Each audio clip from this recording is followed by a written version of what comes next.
बिस्मिल्लाहिर्रहमानिर्रहीम। अस्सलामुअलैकुम। हमारे चैनल में खुश आमदीद। नाजरीन, आज आपके लिए मैं इंतहाई खौफनाक, सनसनीखेज़ और दिलचस्प कहानी लेकर आई हूँ। लेकिन कहानी शुरू करने से पहले आपसे गुजारिश है कि अगर आप हमारे चैनल पर नए हैं तो हमारे चैनल को ज़रूर सब्सक्राइब कीजिए ताकि आपको हमारी वीडियो सबसे पहले मिलें। बेला की आंख बर्तनों के टूटने की आवाज़ से खुली। उसने अपनी आंखें खोली जिनमें वाज़ह खौफ थी। गर्दन घुमाकर देखा, पीटर बेसद सो रहा था। उसने अपना पाँव कालीन पर रखा। भूरे बालों को कैचर में मुकय्यद करती उसका रुख किचन की तरफ था। बेला को देखकर शदीद दुख हुआ। उसका कांच का सेट ज़मीन पर टूटा, कई हिस्सों में बटा पड़ा था। हार्ट अटैक आते आते बचा। सदमे से निकली तो किसी और की मौजूदगी का एहसास हुआ। पीटर, पीटर, ये देखो। उसकी आंखों में आंसू थे। 10 मिनट आंसू बहाने के बाद उसे एहसास हुआ कि वो जिसके सीने से लगी है वो पीटर नहीं बल्कि कोई और था। लंबे कद का खूबसूरत नौजवान, हुस्न की जिंदा मिसाल। कौन हो तुम? बेला ने पूरी तरह जायज़ा लेकर रौब से पूछा। मैं जिन हूँ। जिन? कहाँ से आए हो भाई? क्या मजाक कर रहे हो? मैं परिस्तान से आया हूँ, उसने मुअज़्ज़ब अंदाज में जवाब दिया। ओह अच्छा, बेला ने मुस्कुराकर कहा जैसे उसे उसकी बात पर यकीन न हो। और अगले ही पल जब उसके अल्फाज पर गौर किया तो हैरत से आंखें खुली की खुली रह गईं। अजनबी फातिहाना सी मुस्कुराहट लिए उसे देख रहा था और अगले ही लम्हे बेला का कहकहा उसकी समात से टकराया। जिन? हंसी रोकना मुश्किल हो रहा था। फिर बेला ने आंखें खोली तो सामने एक बालों वाला 10 फुट की कोई मखलूक खड़ी थी, बिल्कुल स्याह, जैसे कभी नहाया ना हो। ये देखकर बेला की आंखों में खौफ आ गया। तुम वाकई जिन हो? बेला ने उसकी चारों तरफ से जायज़ा लेते हुए कहा। जितना मेरी नानी बताती थी उससे तो तुम कम डरावने लग रहे हो, मगर गुजारा लायक। वो वैसे खड़ा बेला को सुन रहा था जैसे उसे इस रवैये की तवक्के न थी। एकदम से वो जोर से धाड़ा तो बेला ने कानों पर उंगलियां रख दी। आहिस्ता बोलो, मैं बहरी नहीं हूँ। बेला ने उसे झिड़का। तुम्हें डर नहीं लग रहा? वो दुख से बमुश्किल इतना बोल पाया। एक बार फिर उसे बेला का खौफनाक कहकहा बर्दाश्त करना पड़ा।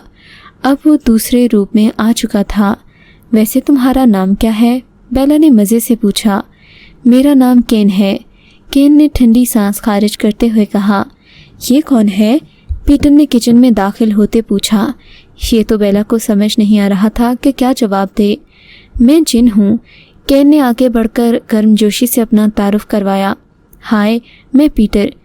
पीटर ने भी आगे बढ़कर उसका हाथ थाम लिया और अचानक करंट खाकर हाथ पीछे खींचा। क्या कहा तुमने? पीटर ने शौकी नज़रों से उसे देखकर कहा और केन अपने जिन के रूप में वापस आ गया। बेला बेबस खड़ी सब देख रही थी। पीटर ने एक नज़र उस मखलूक को देखा और अचानक ज़मीन पर गिरकर बेहोश हो गया। घबराने की ज़रूरत नहीं, इन्हें कुछ देर में होश आ जाएगा। कुछ ज़रूरी हिदायत करके डॉक्टर रुखसत हो गया। बेला अपने शौहर के पास बैठी रोने में मसरूफ़ थी। खुद को आईने में देखकर नहीं डरता, मुझे देखकर जिन जिन करके गिर गया। केन मुंह में बुड़बुड़ाया। ये सब तुम्हारी वजह से हुआ है, बेला ने गुस्से से कहा। मेरी वजह से? केन ने हैरत से पूछा।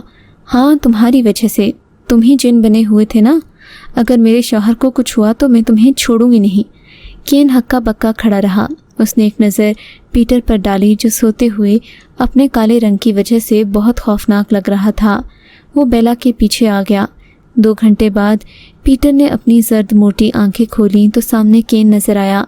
मैं तुम्हें कोई नुकसान नहीं पहुंचाऊंगा, केन ने उसे देखते ही कहा। तब तक बेला पीटर के लिए सूप बनाकर लाई। तब केन ने अपनी बात शुरू की। यकीन करो, मैं तुम दोनों को कोई नुकसान नहीं पहुंचाऊंगा। केन काफ़ी देर से उन्हें अपने वहाँ रुकने के लिए राज़ी कर रहा था, जो किसी सूरत राज़ी नहीं हो रहे थे। बेला ने खौफ से पूछा, आखिर तुम यहाँ रुकना क्यों चाहते हो? हम 6 बहन भाई थे, केन ने नज़रें झुकाकर बताना शुरू किया। मैं सबसे छोटा था। हमारे बाप ने हमें हुक्म दिया कि पृथ्वी की सबसे खूबसूरत औरत तुम्हें परिस्तान लाना पड़ेगी। तुम उससे संबंध बांध लो।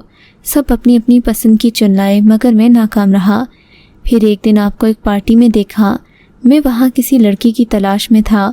मेरी नज़र आप पर गई तो वापस आना भूल गई। उस रात मैं आपको लेने आया था, मगर ये देखकर कि आप शादीशुदा हैं और पीटर से मोहब्बत करती हैं तो मैंने अपना इरादा तर्क कर दिया। अब अगर खाली हाथ लौटा तो मेरे वालिद मेरा सर तन से जुदा कर देंगे। केन को अपने हाथों पर कुछ गरम गरम सा महसूस हुआ। नज़र उठाकर देखा तो पीटर की काली आंखों से आंसू बह रहे थे। तब केन ने पहली दफ़े देखा कि कोयले के कान से हीरा निकलना किसे कहते हैं। पीटर शिद्दत जज्बात में केन के हाथ बार बार चूम रहा था। उसके इरादों से नावाकिफ़ पीटर उसका शुक्रगुजार हो रहा था जिसने उसकी मोहब्बत की इज़्ज़त की और साथ रहने की इजाज़त भी दी। ये पकड़ो और सारे घर की सफाई करो, बेला ने झाड़ू केन को पकड़ाते हुए कहा था। केन को दुख हुआ। इतना ताकतवर जिन होकर वो सफाई कर रहा था। केन के गले में आंसुओं का फंदा बन गया। बेला उसे घर की सफाई करवाने लगी। वो पीटर के साथ सोफे पर बैठी टीवी देख रही थी और केन सोच रहा था कि पीटर ने भी क्या किस्मत पाई है। खुद तो शक्ल का काला है मगर बीवी इतनी खूबसूरत। केन ने सफाई मुकम्मल की तो बेला ने उसे चाय दी। कैसा है तुम्हारा परिस्तान? चाय पीते हुए बेला ने उससे पूछा। मेरा परिस्तान? केन की आंखों में सताइश उभरी। बहुत खूबसूरत है, किसी मुसव्विर की तस्वीर जैसा। केन ने खोए खोए लहजे में बेला के ऊपर नज़र जमाते हुए कहा, मैं भी देखूं तुम्हारा परिस्तान कैसा है। तुम्हें जब कोई लड़की मिल गई तो बताना। बेला ने शरारत से कहा। मिल जाएगी। केन ने बेला के चेहरे पर नज़रें जमाते हुए कहा। बेला की घनी पलकें खुद ब खुद झुक गईं। अच्छा, जब जाओ तो मुझे पिक व्हाट्सएप करना, बेला ने कहा। व्हाट्सएप? केन ने उलझी नज़रों से देखा तो बेला की हंसी छूट गई। केन कुछ उलझा उलझा सा लग रहा था। क्या तुम सारे ही जिन अनपढ़ टेक्नोलॉजी से दूर हो? बेला ने केन को व्हाट्सएप के बारे में तफसील समझाई पर वो ये भूल गई कि उसे तो मोबाइल का ही नहीं पता। केन पीटर के लिए सूप बना रहा था। ये अगले दिन की बात थी। बेला उसके पास बैठी सब्जी काट रही थी कि अचानक केन की आंखों के सामने अंधेरा छा गया। उसके दिल की धड़कन तेज़ हुई। बेला ने केन को रोकने की कोशिश की मगर बेसूद। उसने पीछे मुड़कर देखा तो भूरे बालों वाली लड़की जो बमुश्किल 18 साल की होगी, सफ़ेद रंग और खिला खिला सा चेहरा, सबसे बढ़कर उसकी नीली गहरी आंखें। वो केन को पीटर समझकर गलती करने पर माजरत कर रही थी। उसका नाम नैन्सी था। वो अक्सर यहाँ आती रहती थी। वो बेतकल्लुफ़ी से पीटर के कमरे में चली गई। 10 मिनट बाद नैन्सी की मीठी आवाज़ किचन में आई। शायद वो अपना बैग ऊपर ले जाना भूल गई थी। नैन्सी को आए हुए 2 दिन हो चुके थे। उसने आते ही केन को मुकम्मल तौर पर अपने शहर में ले लिया। केन प्लेट में खाना डाले बार बार उसी छोटी लड़की को देखता जो नॉन स्टॉप बोले जाती। केन को उसका बोलना अच्छा लगता। नैन्सी ने आज सुर्ख रंग के कपड़े पहने हुए थे। वो कहीं जाने के लिए तैयार थे, शायद शॉपिंग के लिए।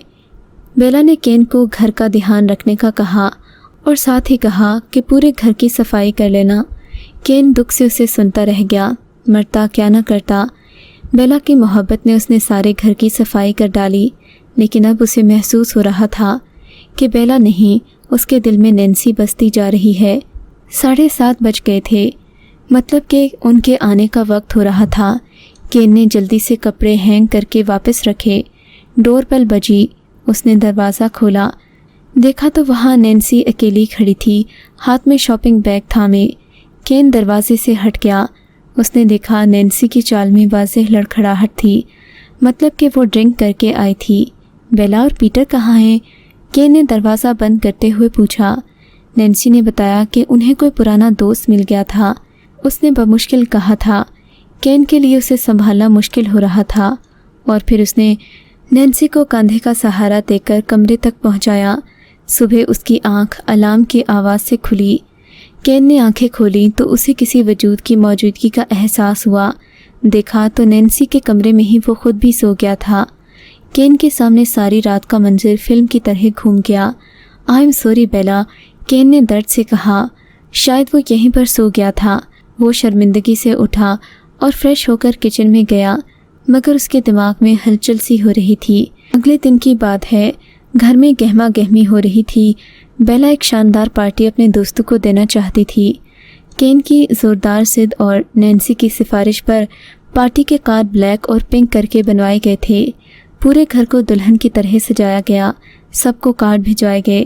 बेला पीटर से पूछ रही थी और वह सब गिनकर बता रहा था। केन को उसके इतने वजाहती जवाब देने पर खौफ हुई। तकरीबन बेला गुस्से से बोली, पीटर, क्या तुम मेरी दोस्त को दावत में इनवाइट करना भूल गए थे? बेला ने कहा, पार्टी 7 बजे शुरू होना थी जबकि 6:30 बज चुके थे। पीटर ने एक नज़र घड़ी पर डाली। वो इतनी देर में जाकर वापस नहीं आ सकता था। पीटर का यहाँ आना बहुत ज़रूरी था। पीटर ने केन को घर का एड्रेस समझाया और मिस्टर क्लेवर की फैमिली को साथ आने की जल्द अज जल्द हिदायत की। अपनी कार की चाबी केन के हवाले करती वो कमरे में चला गया और केन जानता था कि वो बेला के पांव पकड़ेगा। शाम के 7 बजे पीटर मिस्टर क्लेवर के घर के सामने था। घंटी बजाई गई। एक खूबरू हसीना ने दरवाज़ा खोला। उसे देखकर केन को यकीन हो गया कि असल खूबसूरती क्या होती है। उसकी काली स्याह आंखें केन को मुसलसल देखने पर मजबूर कर रही थीं। वो खूबसूरती की जिंदा मिसाल थी। केन ने बमुश्किल खुद को संभाला। जहां वो हसीना उसके बोलने की मुंतज़िर थी, शायद वो केन की हालत से महसूस हो रही थी, जिससे उसे कोई फ़र्क न पड़ा। ये मिस्टर क्लेवर का घर है? केन ने संभल कर पूछा। यकीनन आपने गेट के बाहर पढ़ा होगा। वो मुझे दरअसल मिस्टर पीटर ने भेजा है। इनके यहाँ पार्टी है जिसके लिए आपका होना ज़रूरी है, केन ने जल्दी से कहा। लड़की ने पार्टी में शिरकत करने की हामी भरी और दरवाज़ा खोलकर आगे बढ़ गई। सुनिए, केन ने उसे पुकारा। वो उसी के अंदाज में बोली, सुनाएं। पार्टी का थीम ब्लैक एंड पिंक है।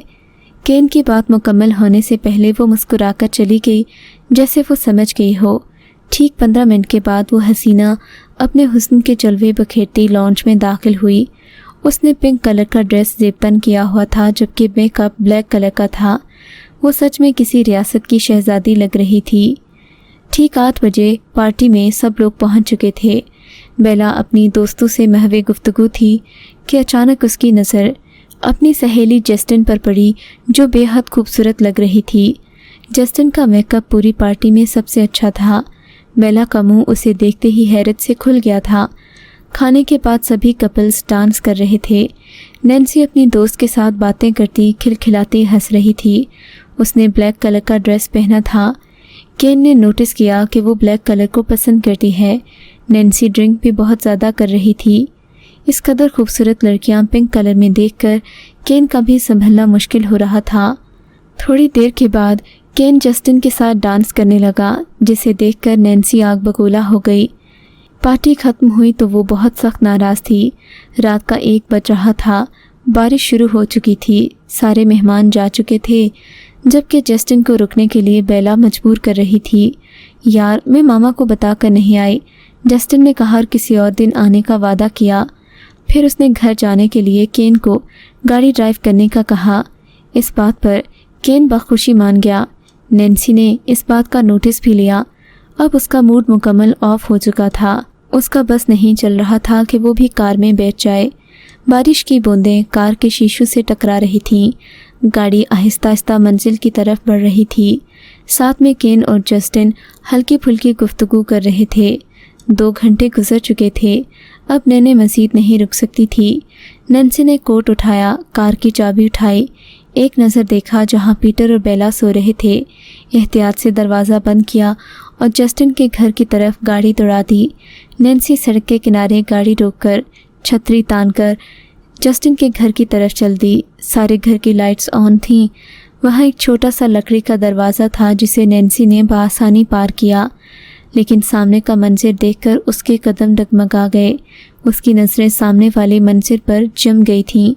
वो जैसे पत्थर की हो गई, क्योंकि जस्टिन और केन एक दूसरे में खोए हुए थे। जस्टिन ने बमुश्किल केन से खुद को आज़ाद करवाया। शायद अब वो उसे वहाँ से जाने का कह रही थी। फिर मुस्कुराते हुए कल के लिए कहकर उसने दरवाज़ा बंद कर दिया। वो जब पीछे मुड़ा तो नैन्सी को वहाँ देखकर ठटक गया। उसका सर झुक गया। कुछ देर बाद सर उठाया तो नज़र नैन्सी से मिली। क्या नहीं था उस नज़र में? दर्द, गुस्सा, नफ़रत और शिकवा। नैन्सी ने एक नज़र केन पर डाली और वहाँ से भाग गई। केन उसे मुसलसल पुकार रहा था, जबकि नैन्सी सड़क पर भाग रही थी। बारिश थम चुकी थी। नैन्सी अपने भीगे वजूद के साथ भाग रही थी और केन उसे रुकने के लिए मिन्नतें कर रहा था। केन को अपनी तरफ आते देखकर नैन्सी को गुस्सा आ रहा था। वो ऊंचे ऊंचे सांस दे रही थी और केन की कोई बात नहीं सुन रही थी, क्योंकि कुछ दिन पहले केन उसे सबसे अजीज़ था, लेकिन अब वो उसकी नज़रों में गिर गया था। वो उसे बुरा भला कह रही थी। बारिश फिर से शुरू हो चुकी थी। नैन्सी के अल्फाज मुकम्मल होने से पहले ही एक ट्रक तेज़ी से आया और नैन्सी के नन्हे से वजूद को हवा में उड़ाकर चला गया। ड्राइवर मौका देखकर फरार हो गया था, जबकि केन नैन्सी का बेजान सा वजूद लिए सड़क के बीचों बीच खड़ा था। वो नैन्सी का सर गोद में लिए थपथपा रहा था। उसके सर से खून निकलकर पानी में बह रहा था। आज केन को डर लग रहा था। एक जिन आज खौफज़दा था, क्योंकि नैन्सी की गहरी नीली आंखें उसे डरा रही थीं। उन आंखों में दर्द था, कर भी कर था। केन शिद्दत से रो रहा था, जैसे कोई गरीब अपने इकलौते खिलौने के टूटने पर रोता है, जैसे एक माँ अपने जवान बेटे की मैयत को पकड़कर रोती है। रात ख़त्म हो चुकी थी। नैन्सी का खून थम गया था और उसका वजूद बर्फ़ की तरह ठंडा पड़ चुका था। गहरी नीली आंखें मुरझा गई थीं। केन ने जेब से फ़ोन निकाला और बेला को कॉल की। हाँ केन बोलो। बेला की सोई सोई सी आवाज़ आई और अगली खबर से जैसे उसकी सारी नींदें उड़न छू हो गईं। बेला को मालूम हुआ कि सूर फूंका जाना क्या होता है। पीटर बार बार पूछ रहा था कि क्या हुआ, लेकिन बेला गुमसुम बैठी रही। फिर वो अचानक उठी और नंगे पांव नैन्सी के कमरे की तरफ दौड़ लगा दी। नैन्सी यहीं होगी, केन मजाक कर रहा होगा, वो दीवानगी से बोल रही थी। और जब कमरे में पहुंची तो नैन्सी वहां नहीं थी। कमरा क्या, अब नैन्सी कहीं भी नहीं थी। पीटर भी तब तक पहुंच चुका था। बेला ने उसे बताया कि नैन्सी हमें छोड़कर चली गई है। वो उससे लगकर रोने लगी। बेला का रंग उड़ चुका था। आंखों के गिर्द स्याह हल्के पड़ चुके थे, क्योंकि नैन्सी की मौत को एक हफ्ता गुजर चुका था, मगर वो ज़हनी तौर पर अभी तक उसकी मौत को कबूल नहीं कर पाई। पीटर को ज़रूरी काम के सिलसिले में किसी दूसरे मुल्क जाना था, जिसके लिए उसे नैन्सी की मौत के दूसरे दिन जाना पड़ा। बेशक केन को नैन्सी की मौत का बहुत अफसोस था, मगर उसने हिम्मत करके बेला को संभाला। पीटर की तरफ से बेला का दिल कुछ खट्टा हो चुका था। यकीन करो, तुम वहाँ जाकर बेहतर महसूस करोगी। केन बेला को कई दिन से परिस्तान जाने के लिए कह रहा था, मगर वो पीटर की इजाज़त के बगैर नहीं जाना चाहती थी। मैं कल परिस्तान आ रहा हूँ एक लड़की के साथ, केन ने गधेड़ उम्र शख्स से कहा, जिसके चेहरे पर नागवारी थी। तुम्हें पता है, तुम्हारी ऐसी हरकतों की वजह से तुम्हें परिस्तान से निकाला गया। गधेड़ उम्र ने जैसे उसे कुछ याद दिलाया। मैं कुछ नहीं जानता। अगर मैं गुनहगार हूँ तो पाक साफ वो भी नहीं। सब उनकी मर्ज़ी से हुआ था। मैं किसी एक से भी ज़बरदस्ती नहीं करता। केन ने चबाकर कहा। मगर केन, तुम नहीं आ सकते। हमारे बुज़ुर्गों का फ़ैसला था वो, जिसका पास करना मेरा फ़र्ज़ है। मैं तुम्हें नहीं आने दे सकता। चलता हूँ, कल मुलाकात होगी। ठीक है, मैं चलूँगी तुम्हारे साथ। अगले दिन बेला ने कहा था। केन के चेहरे पर फातिहाना मुस्कुराहट थी। कल ठीक 7 बजे केन बेला के हमरा परिस्तान के दरवाजे पर मौजूद था। दरवाज़ा खुला तो वही अधेड़ उम्र शख्स की आवाज़ आई। केन के लबों पर खुद ब खुद मुस्कुराहट आ गई। बेला ने दरवाजे के अंदर कदम रखा। बेटे की मोहब्बत केन के वालिद को खींच लाई। बेला यहाँ आकर हर तरफ फटी फटी नज़रों से देख रही थी। वो सच कहता था। उसका परिस्तान किसी शायर की गज़ल जैसा था, कराकरम की पहाड़ियों जैसा। ये तुम्हारे लिए। केन की आवाज़ से वो वापस निकली। उसके हाथ में गुलाबी रंग का लिबास था। बेला ने कुछ झिझक कर पकड़ लिया और सवालिया नज़रों से देखा। केन समझ गया। तुम वहाँ जाकर पहन सकती हो। केन ने एक तरफ इशारा किया। वो चारों तरफ फूलों से बनी दीवारें थीं। वो एक गुलाबी रंग की फ़्रॉक थी, जिसका पिछला हिस्सा ज़मीन को छू रहा था, जबकि आगे से वो घुटनों से ऊपर था। वहाँ पर बेला को वक्त का पता ही न चला। रोशनी इतनी कि बेला को लगता उसे अभी वहाँ आए हुए महज चंद घंटे हुए हैं, जबकि ये इसका वहम था। अचानक बेला की नज़र एक झूले पर पड़ी। वो नैन्सी की मौत को यकसर भुला चुकी थी। रस्सियों पर गुलाबी रंग के फूल थे, जबकि नीचे बेला जल्दी से झूले पर बैठ गई। वो हवाओं में उड़ रही थी और उसका लिबास फड़फड़ा रहा था। उसके हीरे जैसे दांत चमक रहे थे। अगले दिन वो केन से बातें करने में मसरूफ़ हो गई। बेला अपनी ज़िंदगी के सभी दुख भूल चुकी थी। वो बच्चों की तरह यहाँ आकर खुश हो रही थी, लेकिन कभी कभी ये भी सोचती कि अगर नैन्सी यहाँ होती तो कितना खुश होती। अगले दिन केन बेला को एक बाग में ले गया। बेला मुंह फाड़े सब देख रही थी। वहाँ दूर तलक दरख्त ही दरख्त थे, जिन पर किस्म किस्म के फूल उगे हुए थे, जो बेला के लिए कदरे मुख्तलिफ और नए थे। तुम रुको, मैं कुछ लाता हूँ, तुम खुद किसी चीज़ को हाथ मत लगाना। बेला आसपास नज़र दौड़ा रही थी कि अचानक एक दरख्त पर नज़र पड़ी। वहाँ एक स्ट्रॉबेरी थी जो नॉर्मल साइज से बहुत बड़ी थी। बेला कोशिश के बावजूद खुद को रोक नहीं पाई, क्योंकि ये उसका पसंदीदा फ्रूट था। उसने स्ट्रॉबेरी तोड़ी और मज़े से खाने लगी। अचानक उसने पीछे मुड़कर देखा तो केन खड़ा था। मैंने कहा था ना, किसी चीज़ को मत छूना। वो क्यों? बेला ने उसे बेबसी से देखकर कहा। फिर उसे अपना सर चकराता हुआ महसूस हुआ। केन बेला को उठाकर कमरे में ले आया। सब कुछ उसके प्लान के मुताबिक हो रहा था।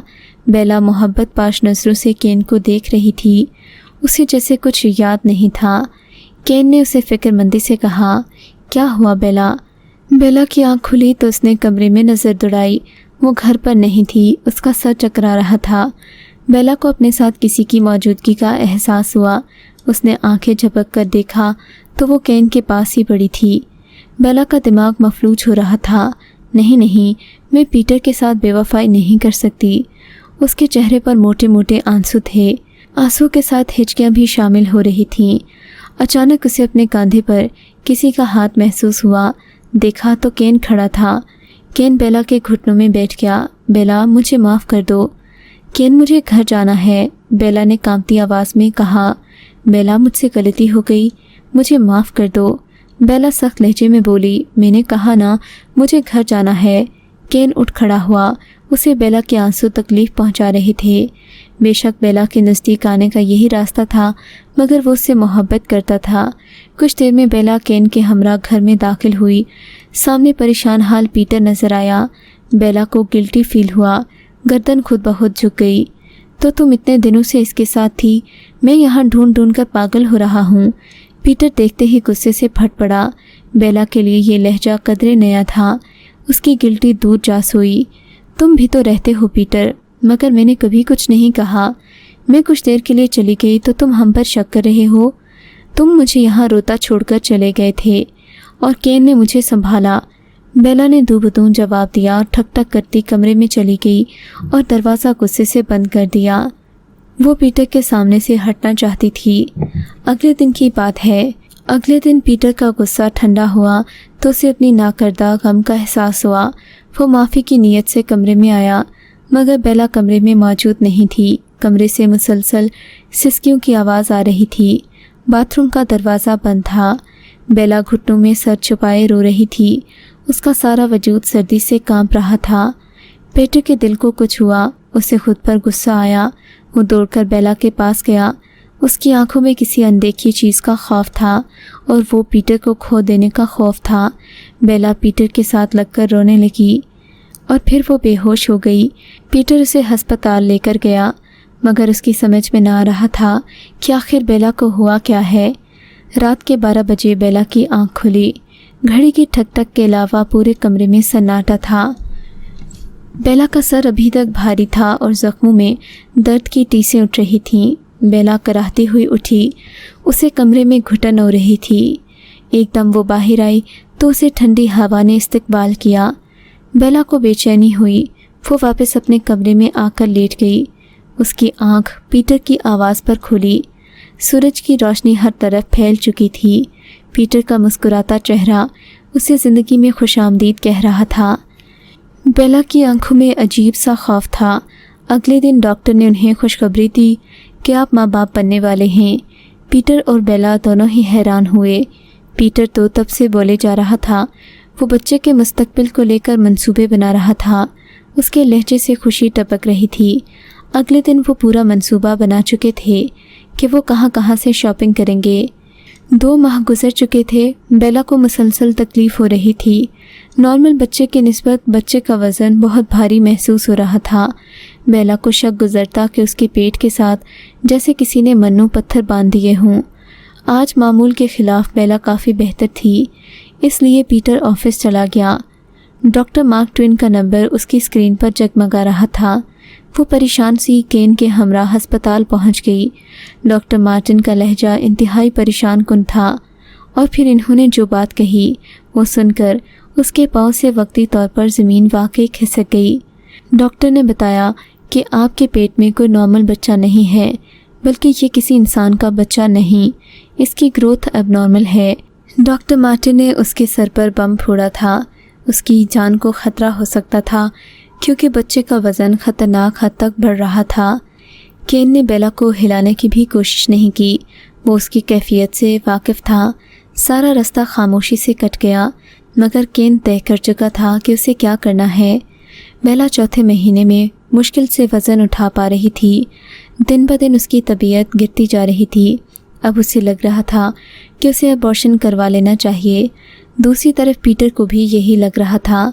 इधर केन भी किसी नतीजे पर पहुंच चुका था और अपने फैसले पर अमल करने से पहले उसने बेला को अबॉर्शन के लिए राज़ी करने की नीयत की। वो उसे किसी तौर पर गंवाना नहीं चाहता था। वो बेला के पास गया और उसे अपने मंसूबे के बारे में बताने लगा। जबकि बेला अपने कमरे में पड़ी आहिस्ता आहिस्ता सांस ले रही थी, केन ने बेला के बेहोश वजूद को उठाया और हवा में गायब हो गया। थोड़ी देर के बाद पीटर भी अस्पताल में पहुंच गया।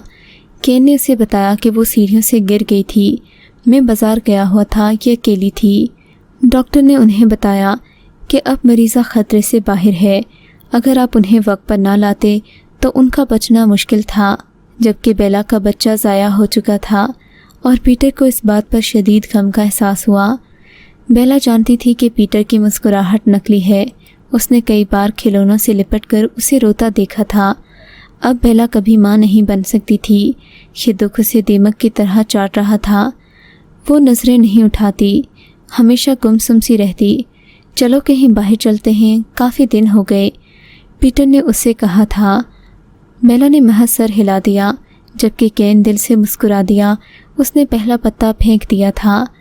पीटर मुस्कुराता हुआ अपने कमरे में आया। उसने बेला की सालगिरह पर एक बड़ा सरप्राइज़ रखा था कि अचानक एक फ़ाइल उसके कदमों में आ गिरी। उसने जैसे ही फ़ाइल खोलकर देखी, उसका दिमाग पल भर के लिए माऊफ हो गया। बेला का दिल भी ज़ोर ज़ोर से धड़क रहा था।